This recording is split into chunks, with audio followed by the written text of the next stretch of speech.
मैनपुरी से बड़ी खबर, बीजेपी उम्मीदवार रघुराज शाक्य ने नॉमिनेशन दाखिल किया। बीजेपी के रघुराज शाक्य को उम्मीदवार बनाया है। 5 दिसंबर को जिन इंतखाब होने हैं। मुलायम सिंह यादव के इंतकाल के बाद खाली हुई थी मैनपुरी की सीट। एसपी ने डिंपल यादव को यहां से उम्मीदवार बनाए हैं। डिंपल यादव के खिलाफ बीजेपी उम्मीदवार रघुराज मैदान में है और आज उन्होंने पर्चा नामजदगी दाखिल कराया। आप देख सकते हैं तस्वीरों में बीजेपी का एक काफिला उनके साथ नजर आया था। कई दिग्गज नॉमिनेशन के वक्त उनके साथ पहुंचे थे। तो बीजेपी ने मैनपुरी सीट से रघुराज शाक्य को उम्मीदवार बनाया है और उन्होंने अपना पर्चा नामजदगी दाखिल किया। बता दें कि समाजवादी पार्टी की ओर से सीट पर डिंपल यादव इंतखाब लड़ रही हैं। वहीं बीजेपी ने यादव कुनबे के करीबी कहे जाने वाले रघुराज शाक्य को मैदान में उतार दिया है। बता दें कि सपा से गहरा नाता रहा है रघुराज शाक्य का, लेकिन उसके बाद उन्होंने बीजेपी का दामन थामा। आज भी बेहतर रिश्ते हैं। मुलायम सिंह यादव के शागिर्द के तौर पर भी रघुराज रहे हैं काफी वक्त तक। नॉमिनेशन से पहले मुलायम सिंह यादव को खराज क़िदम पेश करते हुए भी नजर आए, याद करते हुए नजर आए और उन्हीं को बीजेपी ने सियासी मैदान में उतार दिया है। देखना होगा कि मुकाबला किस तरह से और दिलचस्प होगा। इंतखाबी तशहीर में अब दमखम झोंका जाएगा। पर्चा नामजदगी डिंपल यादव दर्ज करा चुकी हैं, आज रघुराज ने दर्ज कराया। तो रघुराज शाक्य ने नॉमिनेशन दर्ज करा दिया है। इस वक्त शुभम पांडे हमारे नुमाइंदा बराह रास्त हमारे साथ जुड़ गए। मजीद जानकारी के साथ उनका रुख करते हैं। शुभम, आज काफिला देखने को मिला, बीजेपी के कई दिग्गज नॉमिनेशन के वक्त पहुंचे। खबर यह भी है कि मुलायम सिंह यादव को इंतकाल के बाद जब सीट खाली हुई उनको भी याद किया गया नॉमिनेशन से पहले।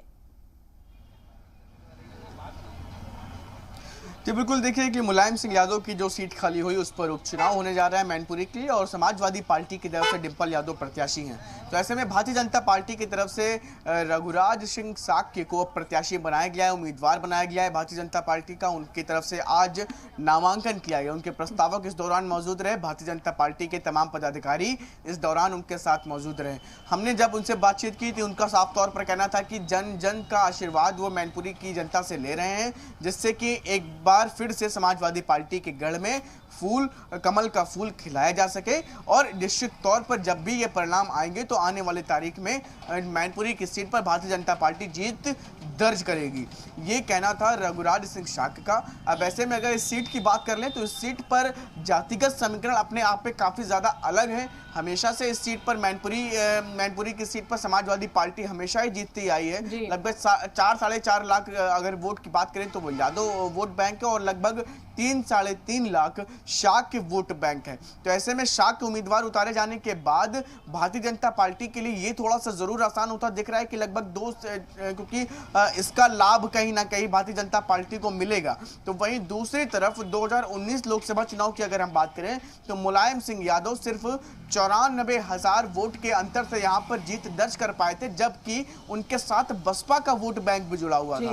तो ऐसे में इस बार की राह अगर हम बात करें भारतीय जनता पार्टी के लिए तो उतनी आसान निश्चित तौर पर नहीं होगी। तो लेकिन वही समाजवादी पार्टी के लिए भी ये सीट साख की सीट है। तो ऐसे में सिंपैथी वोट जरूर कहीं ना कहीं समाजवादी पार्टी के साथ है, लेकिन एक बार ये भी बहुत बड़ा विषय है कि जो वोट बैंक लंबे समय से समाजवादी पार्टी के साथ जुड़ता आ रहा है वो हर चुनाव में कहीं ना कहीं कम होता भी दिखता है। तो इस बार कितनी कमी होगी या कितनी बढ़ोतरी होगी ये निश्चित तौर पर चुनाव के परिणाम से सामने शुभम, और काफी गौर खौफ की बात, चर्चा के बाद रघुराज शाक्य के नाम पर मुहर लगी थी।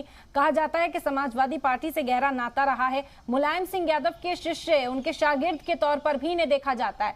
तो अब आवाम को फैसला करना होगा। एक इमोशनल कार्ड बीजेपी की ओर से भी मद्देनजर रखते हुए ये फैसला लिया गया, इस बात को भी कहा जा सकता है।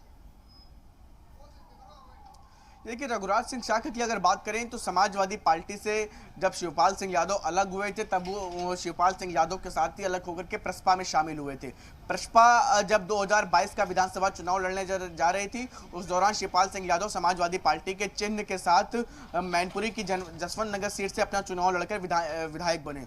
इसी दौरान ही रघुराज सिंह शाक्य के भी टिकट की बात कही गई थी उनकी तरफ से कि उनको भी विधायकी का टिकट सपा का दिलाया जाएगा और सपा के चुनाव चिन्ह पर वो चुनाव लड़ेंगे, लेकिन ऐसा नहीं हुआ।